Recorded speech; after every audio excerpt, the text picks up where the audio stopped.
Medical কলেজের MBBS ও BDS এ ভর্তি প্রক্রিয়া কড়া নির্দেশ স্বাস্থ্য শিক্ষা দপ্তরের।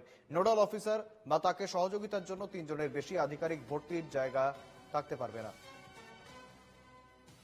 আধিকারিকদের সচিত্র পরিচয়পত্র সঙ্গে রাখা বাধ্যতামূলক। এর আগে একাধিকবার মেডিকেলে ভর্তি প্রক্রিয়ায় নানা অভিযোগ সামনে এসেছিল, তাই এবছর অতিরিক্ত সতর্কতা স্বাস্থ্য শিক্ষা দপ্তরের।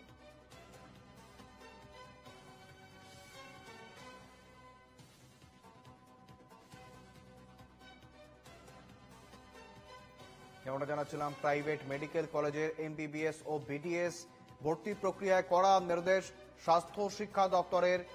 নোডাল অফিসার বা তাকে সহযোগিতার জন্য 3 জনের বেশি আধিকারিক ভর্তির জায়গায় থাকতে পারবেন না। আধিকারিকদের সচিত্র পরিচয়পত্র সঙ্গে রাখা বাধ্যতামূলক। এর আগে একাধিকবার মেডিকেলে ভর্তি প্রক্রিয়ায় নানা অভিযোগ সামনে এসেছিল, তাই এই বছর অতিরিক্ত সতর্কতা স্বাস্থ্য শিক্ষা দপ্তরের তরফে।